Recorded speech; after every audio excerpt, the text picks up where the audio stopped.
Seja bem-vindo ao Líder Medcast, o seu podcast de saúde. Dr. Sidney, fala Moisés, tudo bem? Pessoal, mais um episódio do Líder Medcast para você.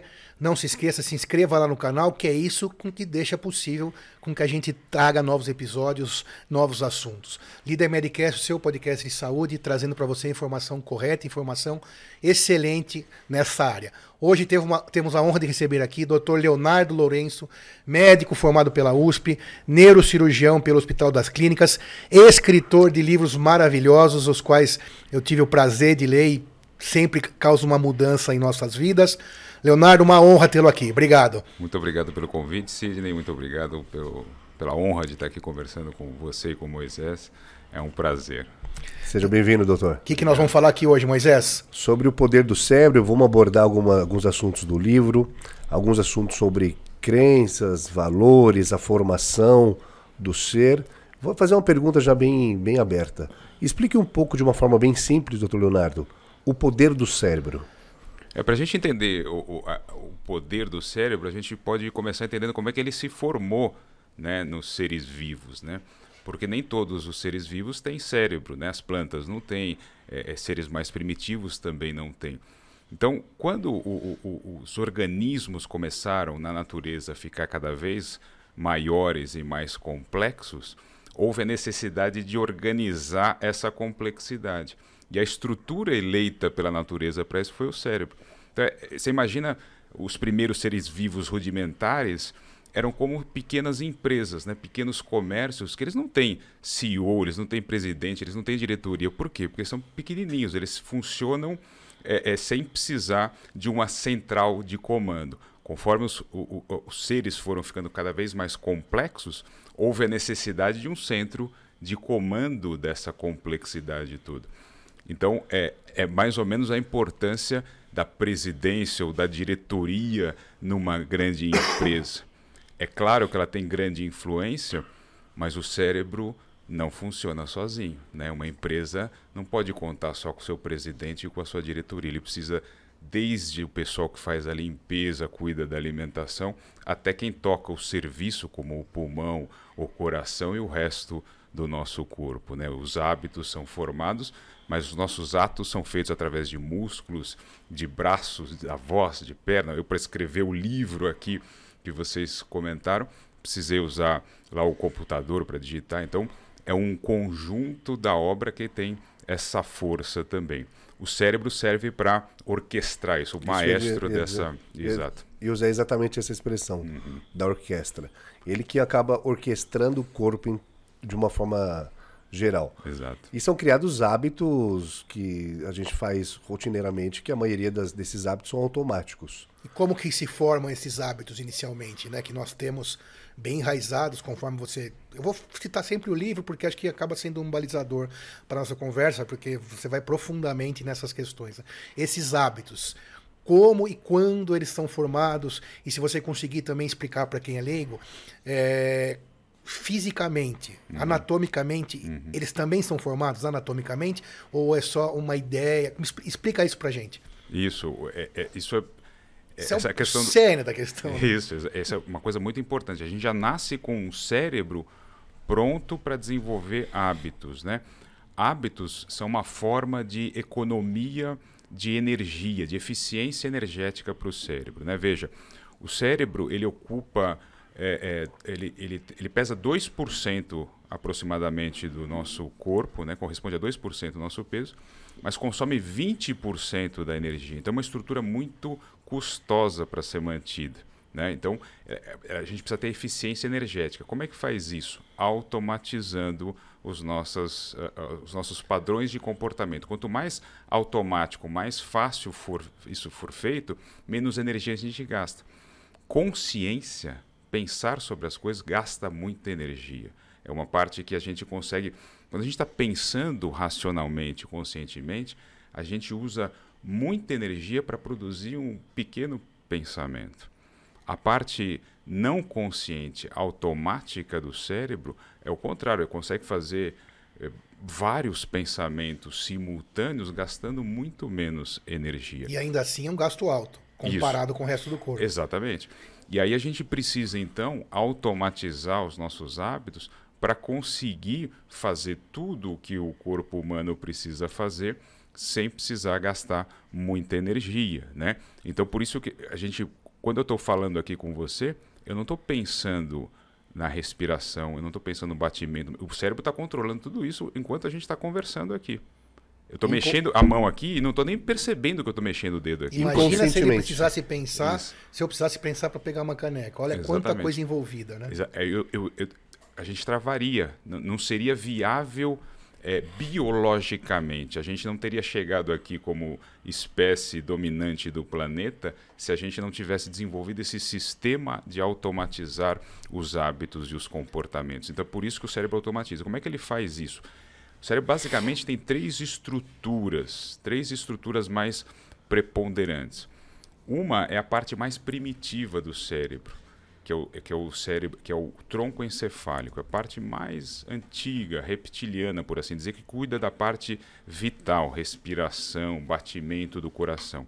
Depois vem uma segunda camada, que é o cérebro límbico. Esse cuida dessa parte, da formação de hábitos e memória, principalmente. E tem a última camada, que é a mais nova evolutivamente, que é o neocórtex, que aí está a parte mais nobre, por assim dizer, do cérebro, que cuida do pensamento, da linguagem, do raciocínio, que torna o humano humano. Então é nessa segunda camada que os hábitos são formados. Cada vez que a gente vai tendo um estímulo para direcionar um certo comportamento, cria uma alça de formação de hábito. E isso, obviamente, vem desde lá de trás, quando a gente é criança, na infância, com o estímulo do ambiente, com a formação, com o ambiente cultural, e a gente vai desenvolvendo hábitos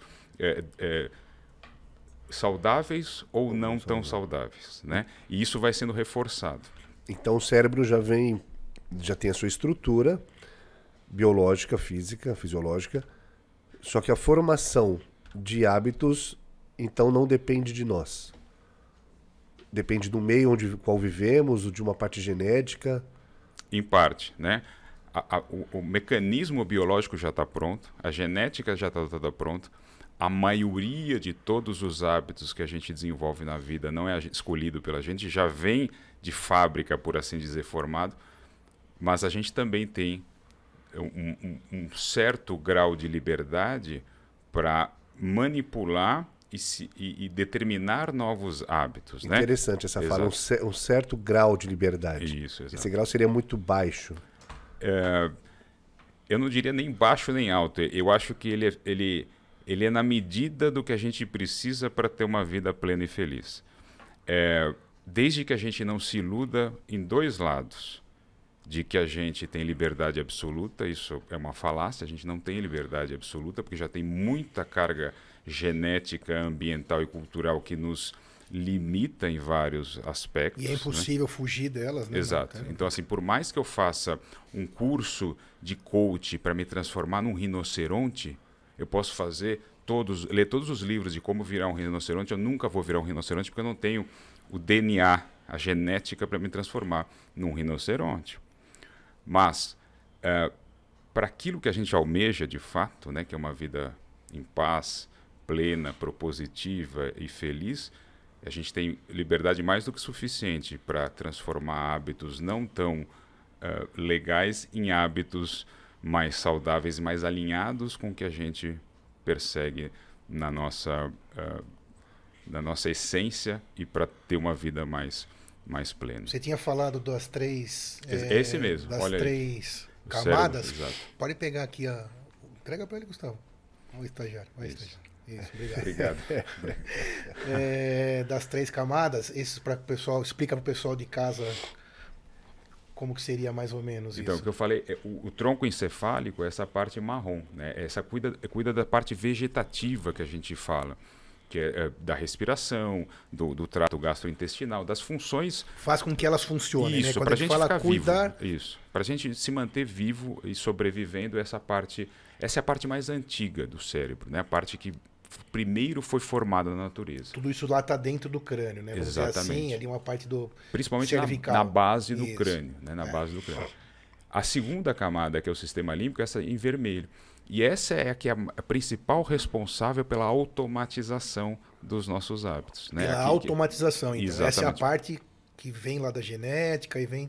Exatamente. Eu também estou aprendendo agora. Isso, é aqui que estão os chamados núcleos da base. Então, memória e formação de hábitos são as principais funções dessa segunda camada do cérebro. É aqui que a gente começa a reforçar coisas lá atrás que a gente vai aprendendo e que as pessoas importantes à nossa volta vão reforçando. Né? Então, a criança, por exemplo, que está lá atrás e tem um dom musical ou gosta de música e começa a receber um incentivo, ela vai automatizando os hábitos musicais aqui. Agora, a criança que tem um dom musical, mas cujo ambiente ou as pessoas à volta dela não são incentivadas, pelo contrário, é punida ou reprimida por isso, é maravilhoso que você toque, mas comida não põe...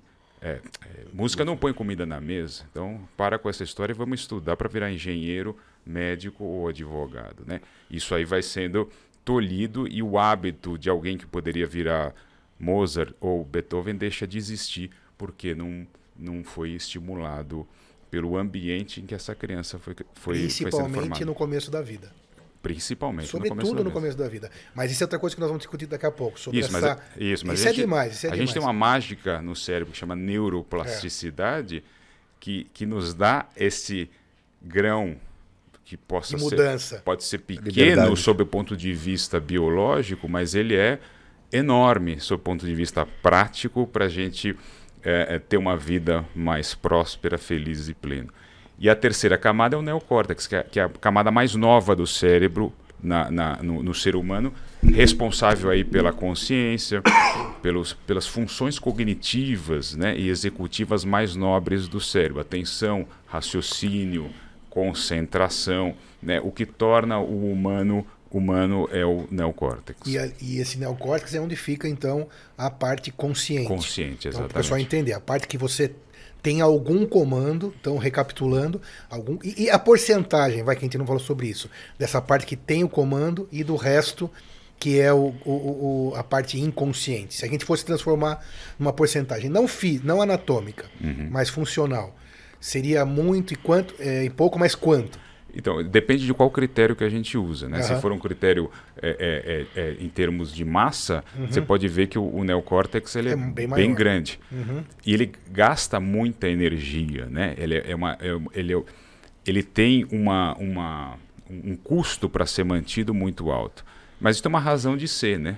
Porque, de alguma forma, a gente foi sendo selecionado na natureza através desse neocórtex robusto, porque isso deu vantagem adaptativa para a gente. A gente é hoje uma espécie global dominante em todo o globo terrestre por ter esse neocórtex desenvolvido. Então, o custo é alto, mas o resultado foi satisfatório para a gente como espécie. Né? Então, por isso que o neocórtex ele tem essa grande presença no cérebro humano, né? Mas isso torna a nossa vida às vezes um pouco conflitante, porque a gente toma consciência de muitas coisas e ao tomar consciência de muitas coisas pode gerar sofrimento, né? A consciência em si, ela não é só benéfica, ela também nos torna conscientes de coisas que a gente não gostaria de fazer, de ser. É a história... Por exemplo, eu não queria fumar, mas eu fumo. Eu tenho consciência disso, vai gerando angústia. Isso vai atritando aqui o sistema límbico, que também é o sistema onde as emoções residem, né? A raiva, o medo, toda essa parte emocional. Traumas. Exato. Está no sistema límbico, o vermelhinho ali. Então, tomar consciência também é uma dádiva, mas é uma maldição junto, né? Então, saber usar o bom e o ruim disso é muito importante. E esse que é o equilíbrio de quem consegue ter, como a gente estava falando, né, uma espécie de sucesso, não sei se é a palavra boa, mas ter um desenrolar feliz e legal da sua existência, da sua vida. Né? Como você estava falando, um exemplo, Moisés, lá no seu sistema límbico, no caso, você sabe que fumar faz mal. Né? A pessoa que fuma sabe. mas mesmo assim ela fuma. Por quê? Porque a decisão não é mais dela quando está no inconsciente. Exato. Isso é incrível, né? Aliás, porque não é mais dela. Isso não é um modo de falar, não é uma metáfora. Não, é assim mesmo. Isso. A decisão só é dela. Mas só voltando à minha pergunta que eu tinha falado. Se eu dissesse que nem você escreve nos livros, que 95% está no inconsciente. É isso que eu queria contar pro pessoal. E apenas, até menos, talvez de 5% está no consciente. Até para valer essa regra da evolução, da competição, para poder chegar onde a gente chegou, economizando energia, economizando basicamente, tendo um balanço positivo, né? Então, e a pessoa só consegue então parar de fumar quando ela consegue mudar do consciente pro inconsciente, só que a guerra é quase injusta. Exato. É isso? É guerra... 5 contra 95. É isso mesmo, é uma guerra quase perdida, né? Quase perdida. É uma guerra... Mesma coisa para emagrecer, né? Aliás, contando a história do Leonardo, você tem essa história, depois, se você puder, você conta aqui pra gente, que hoje você vê ele tá aí esbelto, tudo tranquilo, mas você chegou a pesar muitos quilos a mais. 100 a mais. 100 quilos a mais. Eu já sabia, só quero que você falasse pra gente confirmar. Imagina 100 quilos a mais, Moisés. É um eu a mais. Sim. É muita coisa. Como é que foi essa briga dos 5 contra os 95%? Na questão do emagrecimento. Exato. Que é a que vale pro colega, pra pessoa que quer emagrecer. E vale pra mim, eu também tô acima do peso. E tem essa luta comigo, né? Vale pro fumante, pra pessoa Vale pra viciada em tudo. doce, pra pessoa... Viciado em drogas também. Drogas. Vale para tudo. Em todos os comportamentos. Sim. E a gente poderia dizer que vale pra todo o comportamento do trabalho, né, da família, do casamento, de tudo. Exato. E essa conversa ela é incrível por esse motivo. Porque essa briga dos 5 contra 95, do consciente contra o inconsciente, se você deixar, o inconsciente vai levá-lo até o final da sua vida. Seja ela com 100 anos, com 70 anos, não importa. Mas vai, né? Exato. São as pessoas que a gente conhece. Aquele é sempre assim. A maioria, né? Aquele é sempre assim, vai ser sempre assim. Só que nós somos também essa pessoa, né? Sim. Que é sempre mesmo que a gente assim, não queira. Mesmo não querendo ser, muitas vezes. Ou fugindo daquilo que a gente não gosta, que também é outra forma de lidar com isso. Essa guerra ela é quase sempre perdida na saída já. Porque são apostas já perdidas, né? O 99. E eu perdi várias e várias batalhas contra a obesidade antes. Eu perdi 99 vezes antes de vencer. Não foi uma vitória de saída. Eu tentei todas as dietas do mundo que você possa imaginar. Eu vivia naquele famoso efeito sanfona, ou no inglês que eles usam, efeito ioiô, de emagrecer e engordar. Todas as dietas que você possa imaginar eu já fiz. A dieta da lua, a dieta do abacaxi, dos pontos, das proteínas, do Mediterrâneo, da África, da Antártica, carboidrato, do low carb. E nunca às vezes funcionava, né? Eu emagrecia um pouco, ou até chegava próximo do peso ideal, mas voltava a engordar. Por quê? Porque eu estava sendo dominado pelo hábito de sempre. Né? Essa parte não consciente que vem de fábrica. Né? Então eu passei a minha vida toda... E quando você fala vem de fábrica, lembrando o começo do que você contou, vem de fábrica, na verdade... Essa fábrica foi aquele começo de vida, né? Exato. Que foi a tua saída do útero, até intraútero, né? Até o final aí da adolescência que essa fábrica se instala na gente. Os valores, né? Exato, até antes de nascer, né? O genético e o ambiente. Genético e ambiente. E ancestral também, né? Porque a gente já... Eu nasci numa cultura de comida, né? Então eu nasci numa família em que a comida era o centro do universo. Era o valor supremo mais importante. Era a religião da minha família, era a comida. Né? Muito mais importante do que Deus, do que qualquer outro valor, até que dinheiro, a comida era o centro do universo. Então, assim, desperdiçar comida na minha família era um crime mortal, um crime inafiançável, não podia de jeito nenhum. Significava matar uma criança na África ou apontar o revólver para a cabeça de quem estava cozinhando. Era intolerável. Deixar a comida no prato, nem pensar. Nem pensar. E aí eu fui crescendo nesse ambiente. Eu já nasci gordo, né? Eu nasci pesando quase 5 quilos, né? Um peso completamente estapafúrdio para um bebê. Então, eu já nasci com uma carga genética predisposto a ser gordo. Ainda tive a sorte de nascer numa família em que a comida é idolatrada. Gosto de comer também. Tenho uma tendência gourmet de Você comer. tem irmãos também ou não? Tenho. E também eram mais... Todos obesos? foram obesos na infância. Né? E comprova essa teoria. Exato. Então. Eu venho de uma família de obesos, né? Vários tios obesos, meu pai é obeso. Então, toda uma carga genética, eu fui, assim, programado para ser gordo, né? Então, vivendo num ambiente em que a comida era muito louvada. Só que eu atingi 190 quilos, né? Que é um peso absolutamente estapafúrdio, né? Você passou da obesidade dos seus pares, dos seus familiares. Total, assim... Eles eram mais gordinhos, mas não chegaram a 190. Exato.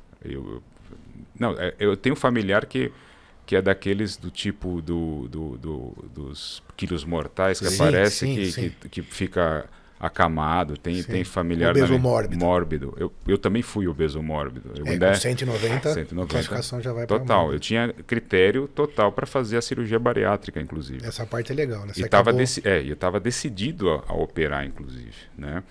Por quê? Eu acordei uma noite completamente sufocado. Estava sem conseguir respirar. Sabe que é uma sensação das mais angustiantes que tem é faltar o ar. É uma sensação de morte iminente. Eu estava de cara com a morte. Eu acordei sufocado. Eu estava morrendo, sufocado na minha própria gordura da minha garganta. E aquilo, foi assim... A situação limite. A gente teve um episódio sobre a apneia do sono com a doutora Fernanda Vieira de Moraes, depois coloca embaixo, que falava um pouquinho sobre isso. Né? Mas é um pouco pior que a apneia do sono, né? Os motivos são parecidos. É uma apneia grave, né? Porque assim, eu parei de... Porque assim, a apneia do sono, na maioria delas, você nem percebe que você está parando de respirar. Você volta a respirar sem acordar, né? Mas eu acordei sufocado sem ar. É uma sensação trágica. Nesse momento... Você já vinha brigando para mudança de hábito? Total. Você vinha brigando já desde a adolescência? Desde a adolescência. Okay. Minha família me levava para endocrinologista, para nutricionista, desde que eu sou criança. Porque eu sempre fui gordo. Né? Mas na adolescência você já estava com peso aí menos que 190? Menos, né? Aumentou muito depois da faculdade, ou durante? Isso. Durante a faculdade, residência... Mas a faculdade você treinava, jogava rugby isso. E... Era bem menos que isso. E bem menos, né? Na adolescência eu emagreci um pouco nas dietas, aí depois eu fui voltando a engordar, voltando para o automático lá do vermelhinho. Deixa eu só refazer a pergunta. Quando eu digo que você já estava buscando o emagrecimento, era totalmente você interno, os seus 5%, a sua certa liberdade, ou o meio externo, os familiares, por uma questão de saúde? Não, nunca foi genuíno. Ok. Nunca foi genuíno. Porque quando é genuíno é a chance de funcionar. Né? Isso. Só que até chegar no genuíno... Ponto. Porque a diferença é entre você precisar emagrecer e querer emagrecer. Totalmente diferente. É um pêndulo, né? É totalmente diferente. É assim, quando você tem essa intenção que brota genuinamente de dentro, a chance é muito maior. Agora, quando você precisa emagrecer porque estão falando, que estão enchendo o saco, porque o médico manda, porque você está com triglicérides, colesterol... A chance é muito baixa, né, de dar certo. Mas eu precisei do gatilho da morte, né, para conseguir brotar uma força, uma intenção genuína, né? Por quê? Porque eu sabia que eu precisava de uma mudança definitiva. Qual o problema de todo mundo que quer emagrecer, deixar de fumar, deixar de usar droga ou ter um hábito saudável? Ela quer ficar magra, não fumante e continuar sendo quem é. Amigão, impossível. Isso é o mais importante. Impossível. A gente tem os hábitos que tem porque a gente é quem é. Então é um combo indissociável. Não dá. É um combo, é uma venda casada. A gente tem os hábitos que tem porque a gente é quem é. Então se a gente quer mudar hábitos, a gente precisa deixar de ser quem é. Porque a nossa identidade se mistura com o conjunto de hábitos que a gente tem. Então isso toca num ponto muito profundo, que é a nossa sensação de identidade e personalidade. Então a gente tem que mexer na nossa identidade, nossa personalidade para mudar algum hábito importante na nossa vida. E definitivamente, para sempre, né? Isso se quiser que perdure. Isso dá um cagaço fudido. Exatamente. Porque como é que você... Eu sempre fui assim. Né? A minha Que vai noção ser de mim? de eu foi construída em cima deste alicerce, desse combo. Para onde que eu vou? E aí, meu amigão, aí você tá sozinho. Porque ninguém pode te ajudar Nem nisso. ninguém, exatamente. Isso é muito importante. É você contra pulo você mesmo. no abismo. Né?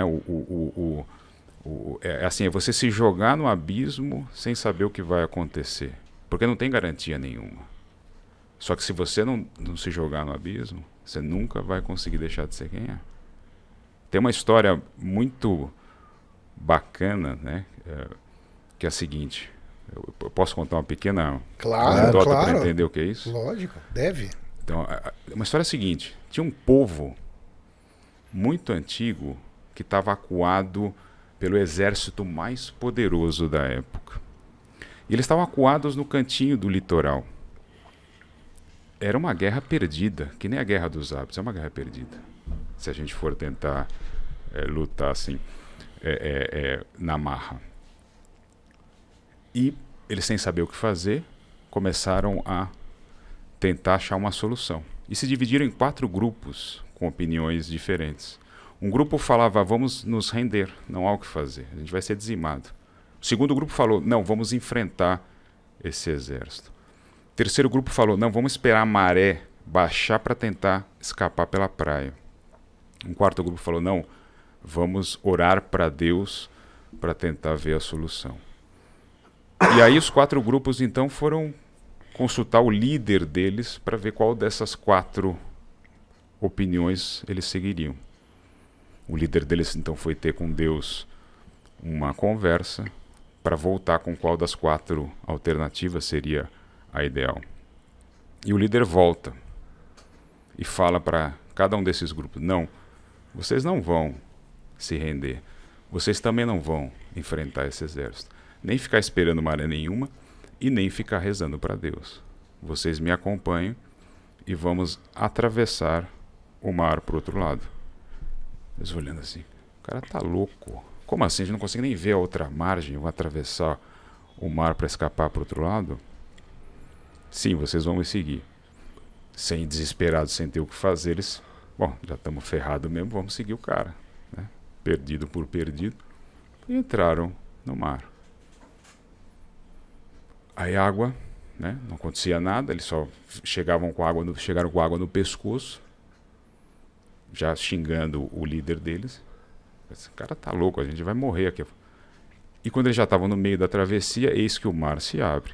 E eles conseguem atravessar para o outro lado, em direção à Terra Prometida. Essa é uma forma de contar a parábola da abertura do Mar Vermelho, seu xará, pô. bíblica. Isso, exatamente, do seu xará, que era esse cara que chefiou essa travessia para o outro lado. Então, não tem garantia. Então, eu me atiro no abismo, eu vou para o meio do mar, eu tenho que... Aí que vem o título, né, o noocídio, né? Eu tenho que meio que aniquilar uma parte de quem eu sou, eu tenho que deixar uma parte de mim mesmo para trás. O noocídio é uma palavra que você criou, né? Exato. Um noocídio é um neologismo, uma palavra que o Dr. Leonardo criou, que explica o que é o noocídio, né? Para quem ainda não leu, vai explicar no livro, claro, mas ela é bem no final, que eu fui lendo e falei, ué, e o noocídio? Falei, será que é o neologismo? Aí eu fui procurar no Google, pra falar a verdade, e não tinha realmente a explicação. Ela é uma palavra que você criou aí, bem interessante. Fala sobre metamorfose. Isso, noocídio é uma palavra que foi criada com a fusão de dois radicais, né? O nous, que é um radical grego, que significa mente, né? Nous é que nem knowledge, né, do inglês. O know significa mente, né? E o cidium vem do latim, que é matar, assassinar, aniquilar. Né? Então a ideia do noocídio é justamente essa ideia de que a gente tem que deixar parte dessa identidade, dessa sensação de quem a gente é, para se abrir para o novo, para abrir para o que vem adiante, né? Quando a gente vê a figura, a gente vê a figura do cérebro, mas a gente vê a figura do cérebro ali anatômico. Quando a gente vê a figura do cérebro funcional, numa ressonância funcional, a gente vê o cérebro todo brilhando e piscando a todo momento, né? O que significa isso?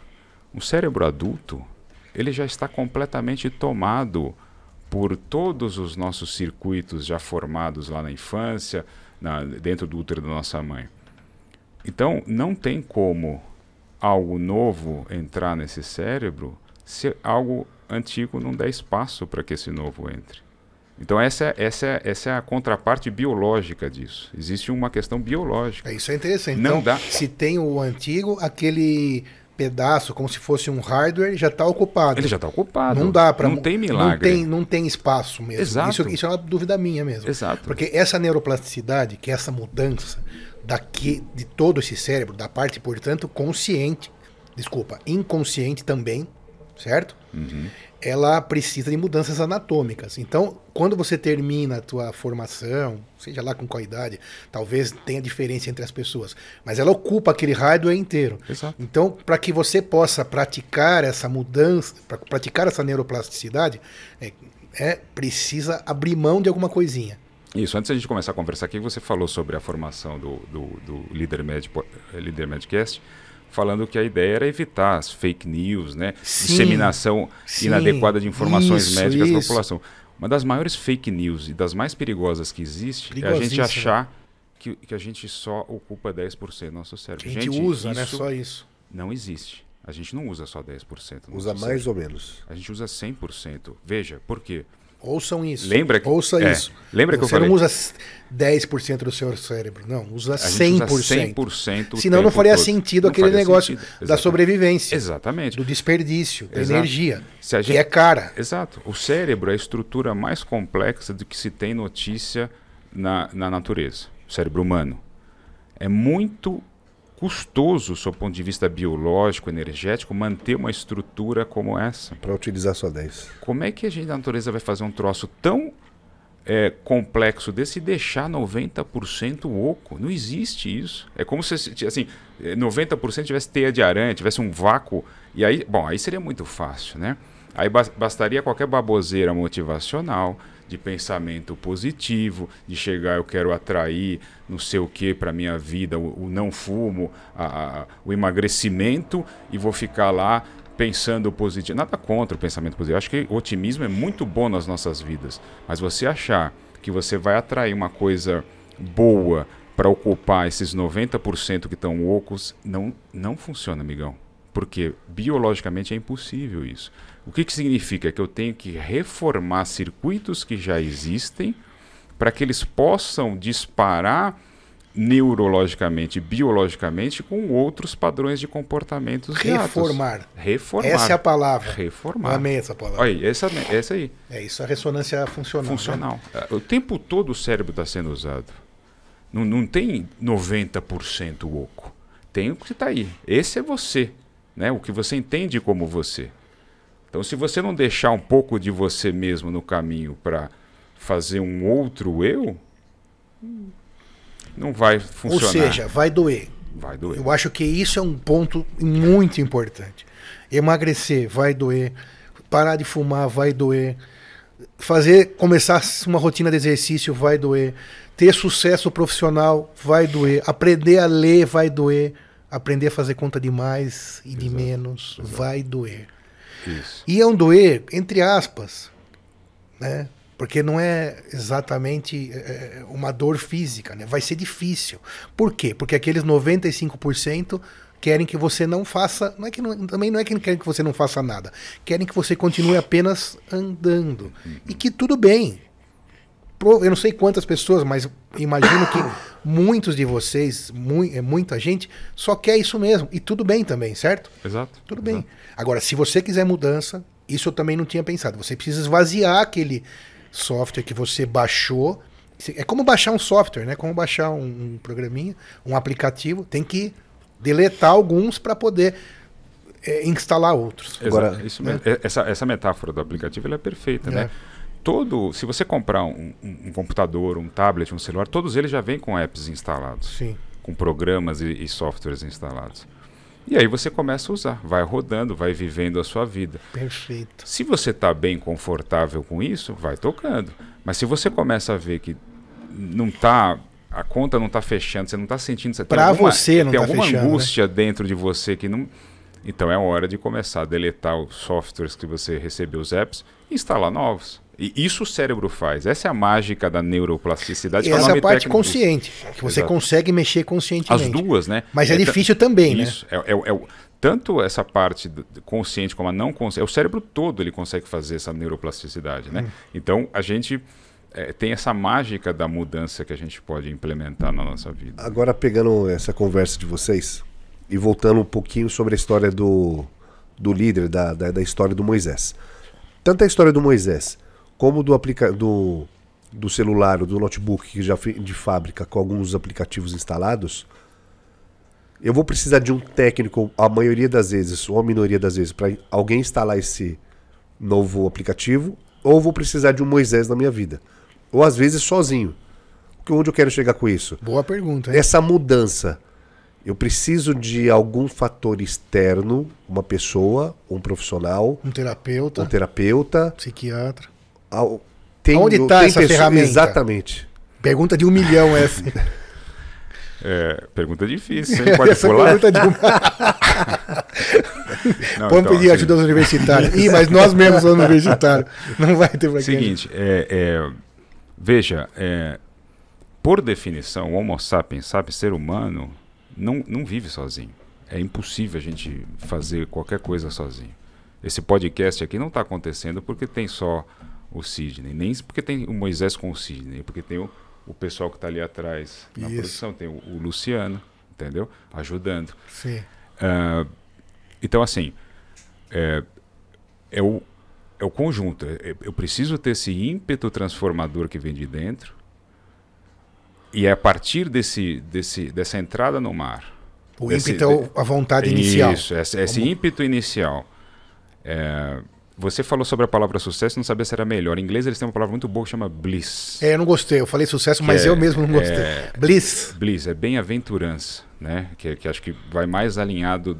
A gente tá não usa falando, muito no português, mas em inglês tem uma Porque palavra sucesso que chama é meio bliss. pedante, né? Isso. Não é questão de ser pedante. E aí quando a gente pensa que quer alcançar esse bliss, essa bem-aventurança, e tem esse ímpeto, aí parece que as coisas ao redor começam a conspirar. Você começa a encontrar as ajudas que você precisa para fazer isso. Enquanto você está enclausurado em quem você é de sempre, você vai ter os mesmos resultados de sempre. Agora, quando você começa a ter esse ímpeto transformador, você jogar no abismo desconhecido, ir para o mar sem ter abertura nenhuma e fazer esse passo inicial, as coisas começam a conspirar. A minha própria história de emagrecimento, ela não contou só com a minha boa vontade interna, ela contou com uma conspiração de favores, de ajuda externa do ambiente que propiciou para que eu fosse adiante, né? Porque eu tive a sorte, a enorme sorte de me casar com uma esposa que vem de uma família em que a comida não era o valor mais importante. E, putz, conviver com uma pessoa que não via comida como eu via foi, assim, um baita ajuda. Então não foi só o meu força de vontade, atropelando tudo para emagrecer. Claro que teve muita coisa ali que eu explico, eu posso contar aqui um pouco também da questão de como foi tecnicamente esse emagrecimento sem cirurgia, sem remédio, sem dieta mirabolante também. Sem terapia também. Mas contou com ajuda, né? Porque eu tive a sorte de transformar o ambiente em que eu fui criado num casamento em que a minha esposa não tinha essa mesma base de referência. Ela tinha outros valores que ela achava importante.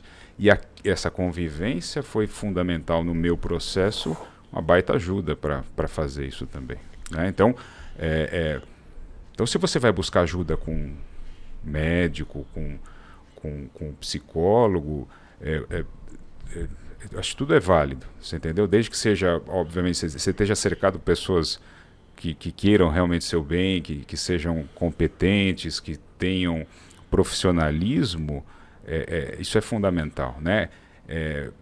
Porque assim, a gente não se faz sozinho. Na história de self-made man não existe, né? Porque A gente é a espécie que é o Homo sapiens, vou voltar para o assunto, porque a gente é grupo, porque a gente é sociedade, não porque a gente é indivíduo, né? A gente não é mais forte que um leão, que um urso. A gente não tem mais... Porque se comunica, né? Exatamente. E consegue fazer disso uma ferramenta fundamental na evolução, né? Exato.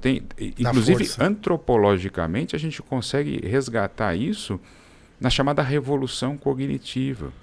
Então, antes, por exemplo, existiam espécies humanas que não eram só Homo sapiens. Tinha o Homo erectus, Australopithecus, tinha outros hominídeos convivendo ao mesmo tempo. Por que só sobrou Homo sapiens? Só sobrou Homo sapiens porque, por algum motivo, há cerca de 70 ou 80 mil anos atrás... Que é pouco, hein? Isso. 70 mil anos. Não é tanto os assim. seres humanos começaram a contar histórias uns para os outros, narrativas. E essas histórias foram começando a agregar grupos maiores. Porque os hominídeos eles só conseguiam se juntar em grupos de 70, no máximo 80 indivíduos. E depois não crescia mais que isso, eles acabavam não se sustentando. As histórias, as narrativas, algo no cérebro humano mudou naquela época, evolutivamente, e as narrativas entraram. E a gente começou a passar para grupos de 200, para grupos de 400. Hoje a gente tem 8 bilhões de pessoas conectadas ao mesmo tempo. Então, essa interdependência faz com que qualquer transformação na nossa vida precise levar em conta quem está à nossa volta. Para o bem e para o mal. Voltando um pouquinho no que você estava falando. Aí tem o seu emagrecimento, tem o cidadão que para de fumar e tem essa questão aí da guerra que a gente falou, da dor. A pergunta, acho que quem está nos ouvindo ali fica na cabeça, né? Essa briga, entre aspas, essa força, essa vontade, ela continua até quando para que você não recaia na mesma situação? Por exemplo, eu fumei também 30 anos. Parei de fumar há alguns 6, 7 anos. Eu tenho a certeza absoluta que se eu bobear, eu volto. Né? Por quê? Porque tem pedacinhos de software que demoram muito para eliminar, eu imagino. Tem razão. Então, até quando vai essa força contra a volta da obesidade, ou a volta da droga, a volta do hábito de fumar? Como funciona isso? Parabéns pelo processo de... E você tem razão, porque assim, não é tempo, na verdade. A gente cada vez mais sabe que a formação de nossos hábitos não depende de tempo, depende da frequência, da periodicidade com que você está alimentando o novo hábito que você quer. E você tem razão. Essa neuroplasticidade, quando ocorre no cérebro, essa formação de novos circuitos, ela nem sempre apaga completamente o que a gente tem lá de trás. Um pouquinho sempre fica. Fica.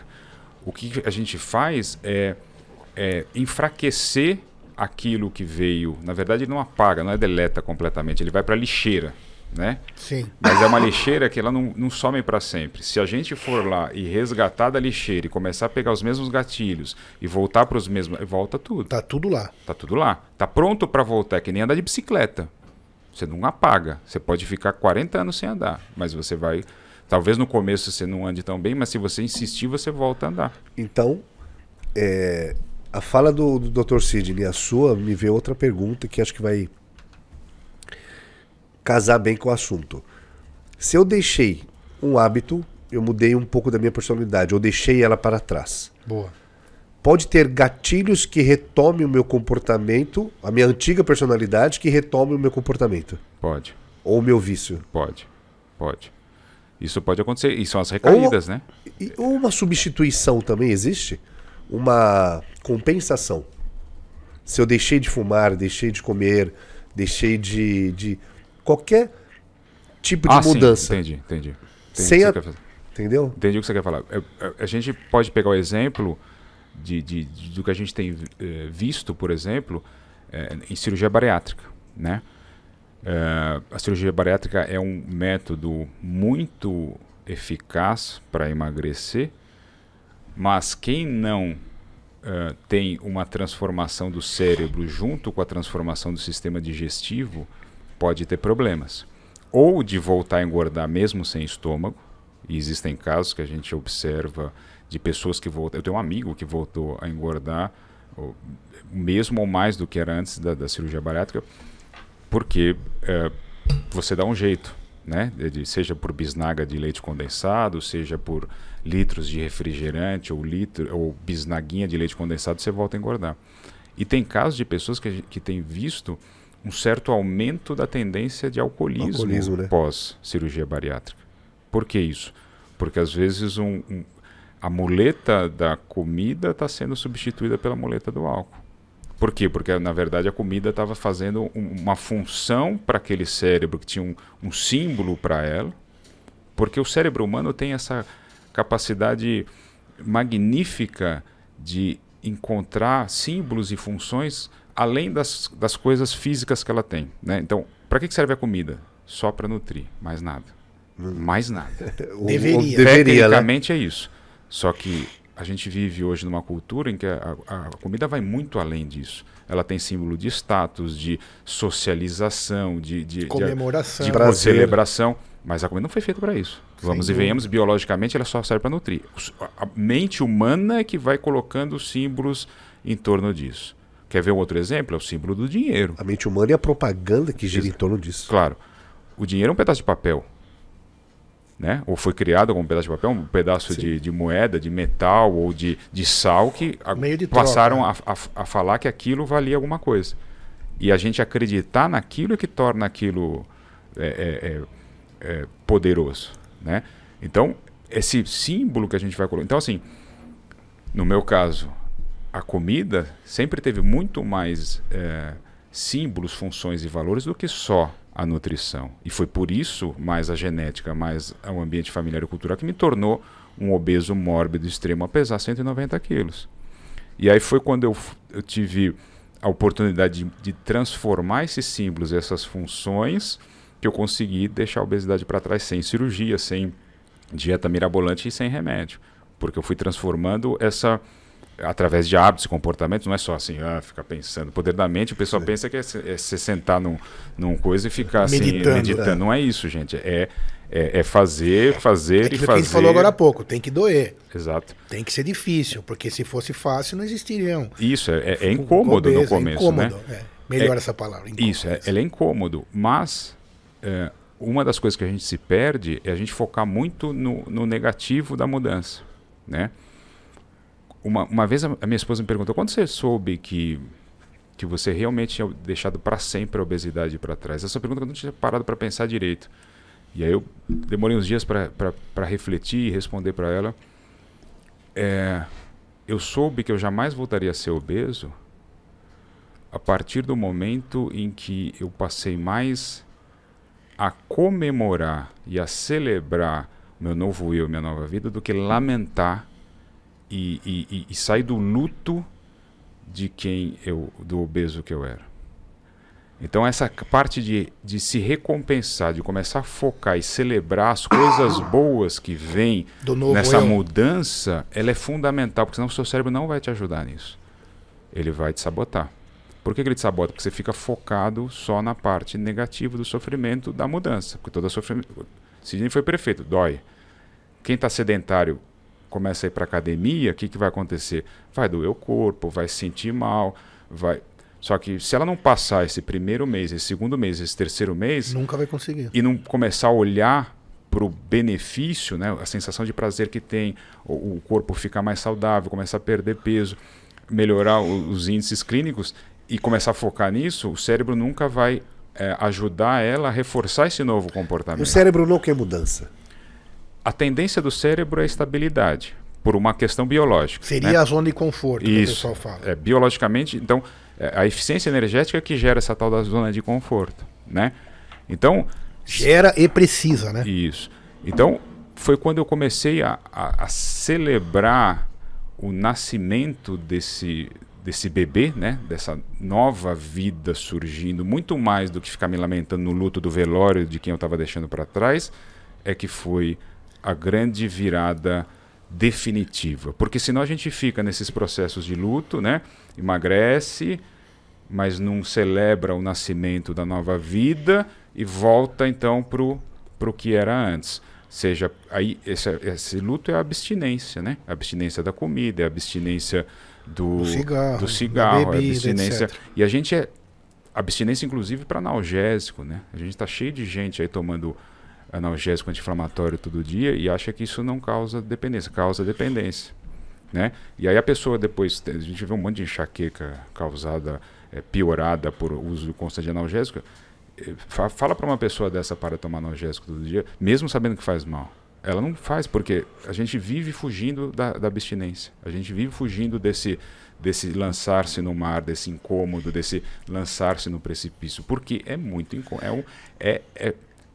Dói pra cacete. E só pra gente não ser falar só da parte negativa para você que tá ouvindo, né? Sim, é incômodo, é difícil, mas é totalmente possível. E para ser possível, tudo, isso também eu aprendi desde criança, tem que dar o primeiro passo. Vai ser possível. Foi possível para o Dr. Leonardo emagrecer, foi possível para eu parar de fumar, é possível para um cidadão que nunca foi para academia se tornar um praticante regular de exercício, né? É totalmente possível, porque a gente está falando aqui sempre da parte mais difícil do consciente e do inconsciente. Então não é para desanimar ninguém, claro. É só para colocar a pessoa onde tem que ser a verdade. Exato. Né? Que vai ser difícil sim, vai incomodar sim, mas se você quer atingir o bliss, é isso? Isso. O bem-estar também poderia talvez ser uma boa palavra, mas você precisa se mexer. E se você está bem também na zona de conforto, acho que é ok. Claro. A cobrança tem que ser, como você disse, de dentro. A cobrança de fora vai só fazer um zumbidinho no seu ouvido. Porque igual quando você estava falando, para quem fuma, você você tem que parar de fumar. Aí a sua mente pensa, sério? Vá, não. Você tá mais gordinho, você precisa emagrecer. Não. Jura? Você não fala, né? Às vezes até fala, né? Depende da pessoa. Quando meu irmão me falava, eu falava, dá um tempo, né? Então, né? Acho que esse é o natural, porque o cérebro quer continuar tendo aquela mesma identidade, né? E esse conflito interno? Esse é o mais difícil. Isso pode gerar uma ansiedade? Isso, ela começa a gerar ansiedade quando a gente deixa um pouco esse auto-engano, né? Porque apesar de a gente ter conscientemente a noção de que a gente está gordo, que a gente está fumando, que a gente está drogado, que a gente está no mau comportamento, que a gente não está, que a gente está irritadiço, a gente faz muito desconto para isso. O cérebro, ele está sempre nos defendendo. Né? Então o que ele faz? Passa um pano, né? Como isso, se diz na linguagem atual. Então, por exemplo, eu me olhava no espelho com 190 quilos, não me se achava tão gordo. gordo assim. Eu tô grande, mas eu não me achava tão gordo assim. É claro que quem olha de fora para uma opinião externa vê que tá gigantesco, mas eu olhando no espelho, né? E é engraçado que tem estudos, inclusive, mostrando que em obesidade existe o que a gente chama de distorção da autoimagem corporal, tanto quanto tem em uma outra doença que seria anorexia. O polo oposto, que é a anorexia nervosa. Tá uma caveira e pensa que exatamente. Tá, né? Na obesidade acontece o contrário. Existem estudos mostrando isso. Então, a anorexia, a pessoa olha para o espelho e se acha gorda e ela está esquelética. Né? É uma doença gravíssima, psiquiátrica, inclusive, né? Que requer uma assistência bastante importante. Urgente, e a obesidade, que seria o polo oposto, tem a mesma coisa. A pessoa não se vê tão gorda. Eu não bebo tanto assim. Eu não fumo tanto assim. Eu não sou tão escroto assim. Eu não como tanto. Eu não sou tão arrogante assim. Eu não sou tão ambicioso assim. Eu não sou tão egocêntrico assim. Defesa? Chama viés de autoconveniência. A gente chama. O nome é técnico isso. É self-serving bias do inglês. O que significa isso? Que eu usei isso esses dias também. Plagiado do seu livro. Então, está no seu livro Síndrome do Gênio. Legal. Da lâmpada. Certo? É exatamente isso. Demais. Síndrome da autoconveniência é demais. Explica bem isso. Vai ser útil para você que está aí. Ó. Chama viés de autoconveniência. O que significa isso? O cérebro ele é parcial com a gente. Ele tende a ser condescendente com a gente mesmo. É uma forma de defender psiquicamente a gente, sabe? Então o que significa isso? A gente tende a achar que os nossos problemas, as nossas desventuras, elas tendem nossas a ser dificuldades também. Tudo que acontece de problema, defeitos, dificuldades, tudo isso. Elas são causadas por coisas que vêm fora da gente. Nada é nossa culpa. Fora do nosso alcance. E a gente tende a fazer o contrário. Tudo que dá certo e vai bem, a gente tende a pegar os louros pra gente. A autoconveniência também. Que a gente acha que tudo que vai dando certo na nossa vida é tudo única e exclusivamente por força da nossa... Entender isso já vale a pena a leitura desse livro. Só de entender isso já vale a pena. Isso é um viés... Isso muda a sua vida. Isso é um viés psíquico de defesa, né? Mas o que acontece? Isso é natural do cérebro humano. A gente achar que o problema vem de fora e a solução sempre vem de dentro. Que a gente tá indo bem porque os méritos próprios são muito bons e a coisa está dando errada porque é culpa do outro. Do Lula, do Bolsonaro, da política, do vizinho, do mundo ao meu redor, é do outro. Isso é meio natural. Então, se você não entender que você tem esse viés, o que significa viés? Viés é essa tendência, né? Essa tendência não imparcial. Como é que a gente vê isso acontecer? Por exemplo, numa empresa. É muito interessante e a gente pode ver esse exemplo acontecendo em qualquer empresa. Então, pega lá um grupo de uma multinacional em que fez um projeto que deu errado. Putz, deu um baita prejuízo para a empresa. E aquelas 10 pessoas que estavam envolvidas no projeto, você vai perguntar para elas assim, quanto você acha que pessoalmente você foi responsável pelo fracasso desse projeto? E aí você soma os percentuais dessas 10 pessoas. Você sabe quanto dá? Não dá nem 50%, porque ninguém vai se sentir responsável pelo fracasso. O contrário, a gente pega um projeto que deu super certo, baita lucro para a empresa, e pega as mesmas 10 pessoas que estão... Quanto vai dar? Vai dar 250%, porque todo mundo vai achar que fez muita diferença. Então a gente tem que tomar cuidado, a gente precisa entender que isso existe e tomar cuidado para não ser engolido por isso, né? Porque senão a gente cai no seu próprio truque. Exatamente. E quem pode ajudar a gente nessa percepção são os de fora. Uma coisa é dar uma lidinha no livro. Nosso marido, nossos amigos... Isso.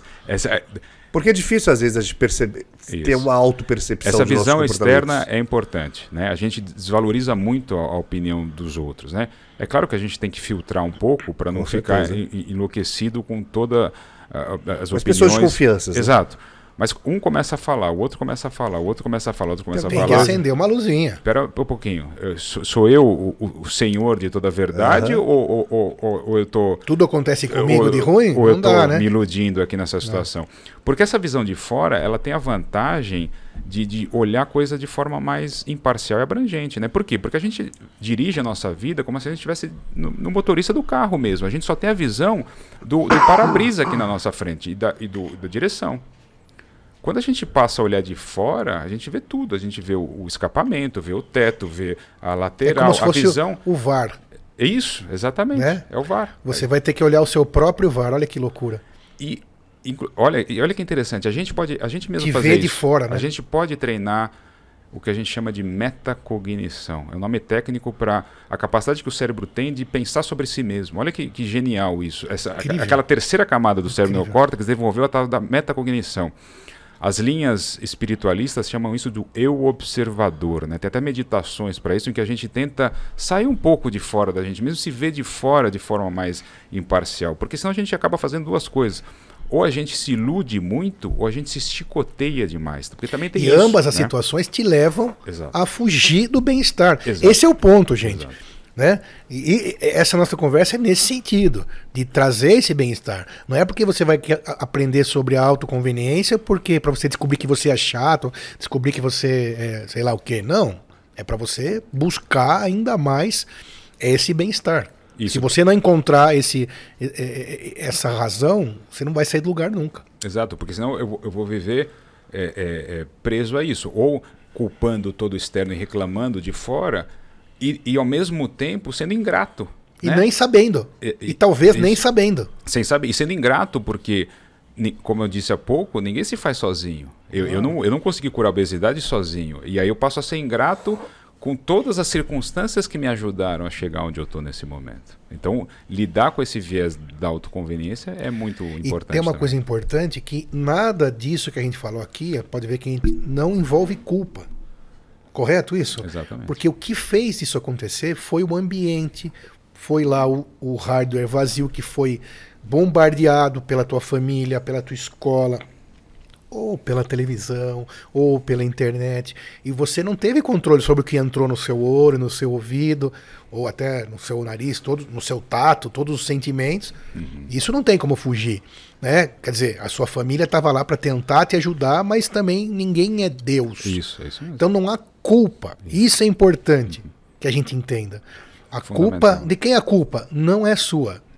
Não é sua. Não precisa procurar a culpa. Mas você precisa entender o que aconteceu para procurar a saída. Exato. Culpa é uma palavra... Você pesado. trouxe uma palavra muito importante. A gente confunde muito culpa com responsabilidade. São coisas completamente diferentes. Né? A gente, às vezes, fica procurando culpados para resolver as coisas e não sai do lugar. Porque a gente vai jogando a culpa para cá, que nem jogo de batata quente. Né? Vai jogando assim, não, você é o culpado, não, eu sou o culpado. E não resolve nada. Né? Responsabilidade é aquilo que você assume. Bom, então tá, eu tô aqui na merda. A culpa não é minha. O que eu vou fazer agora? Aí você acionou o ponto certo, que é a responsabilidade. Exato. Que aí você assume, bom, tô lascado aqui no que veio, não é culpa minha, é culpa do raio que os parta que veio. Nem importa. Mas o que eu posso fazer agora, com todas as merdas que eu recebi, para ir adiante? Aí sim você acionou a parte certa, que é a responsabilidade. Porque se você ficar só nas culpas, dificilmente você vai avançar. Inclusive vai ter dificuldade de perdoar, que é outra coisa interessante de a gente pensar. Porque, assim, eu fui assaltado. A culpa não é minha, a culpa é do assaltante. Mas o que eu vou fazer com o sentimento ou com o que aconteceu? Isso não é responsabilidade do assaltante, isso é responsabilidade minha. O que eu vou fazer a partir do mal ou do negativo que me abateu? Aí é responsabilidade. Né? Daí vem a frase de Jung, né? Dos idos da psicologia, que foi mestre nisso. Né? Eu não sou o que... Né? Eu vou parafrasear aqui que eu não estou lembrando. Eu não sou aquilo que aconteceu comigo. Eu sou aquilo que eu fiz com o que aconteceu comigo.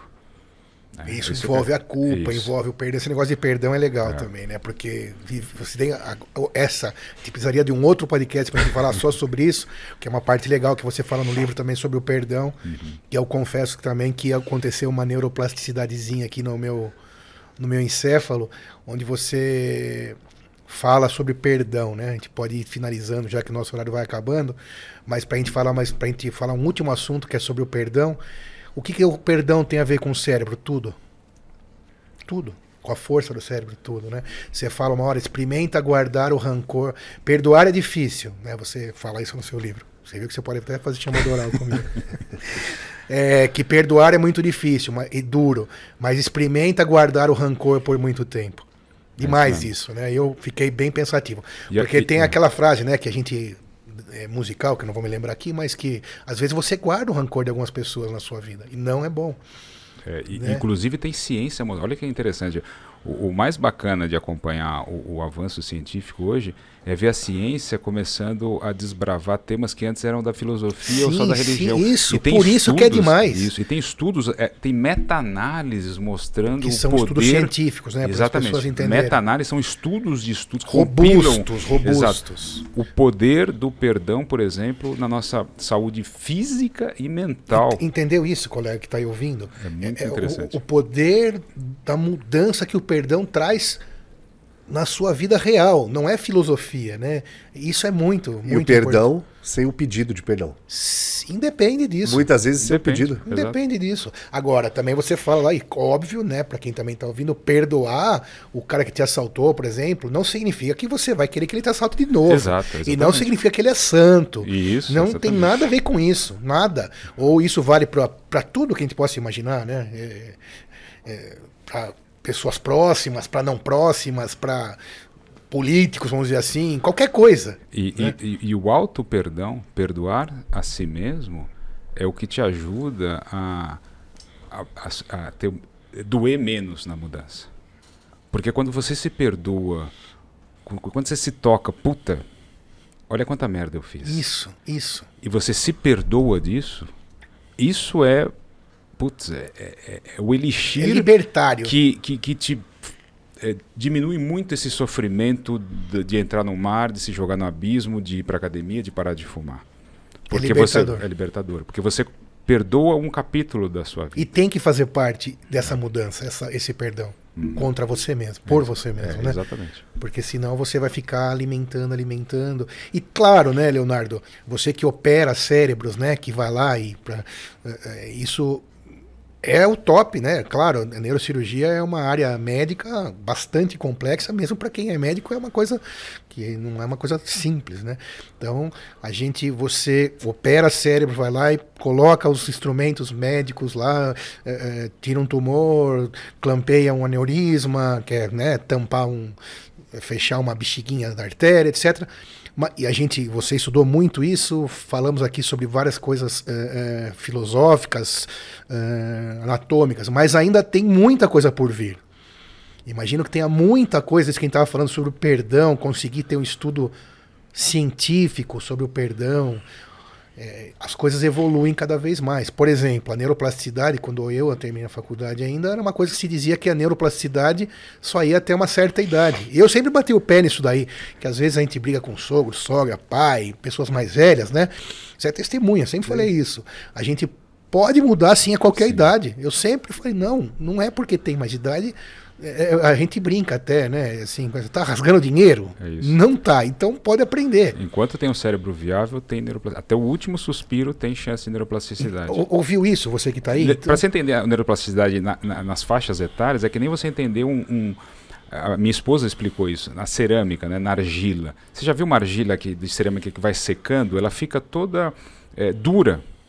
Mas se você pegar um spray de água e jogar nessa cerâmica, ela volta a amolecer e você pode voltar a usar ela. E moldar. Moldar ela. É a mesma coisa com o cérebro. Se você ativa a neuroplasticidade, todo esse cérebro engessado, estável, ele começa a se remodelar para ir na direção de uma vida mais auspiciosa, mais propositiva, mais alinhada com a essência, para aquilo que o seu lugar no mundo, feliz. Aquilo que você veio fazer nesse lugar aqui, que não foi a passeio, né? Não foi a passeio. A gente vê hoje, tem essas cursos de treinamento cerebrais. Já viu alguma coisa sobre isso? Já. Exercício cerebral. Isso é realmente fundamental. Você vê aquela pessoa mais idosa que não para de ler, não para de se informar, estudar, ela vai muito mais longe. É isso aí. E mais feliz. Sim, tudo melhor.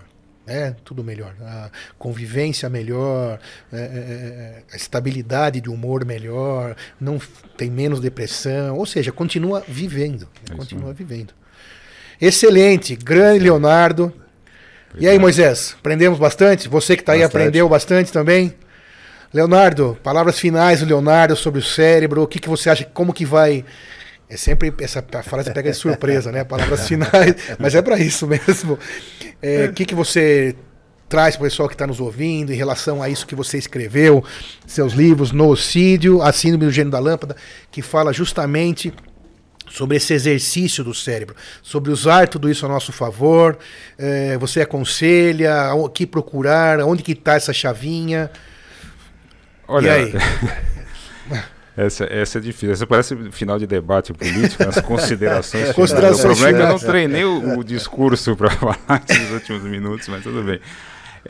Então, basicamente, bom, eu sou um apaixonado por isso porque eu vivi na pele esse poder, né, de transformação do cérebro, né, poder ter a oportunidade de deixar para trás a obesidade, e não só para isso, né, deixar para trás uma personalidade soberba, arrogante, egocêntrica, e trilhar um caminho que eu acho que é mais alinhado com a minha essência, é uma coisa assim indescritível, né, a sensação de liberdade, de paz que isso traz, né, e poder dividir isso, compartilhar, é o que me deixa mais contente, né? Então,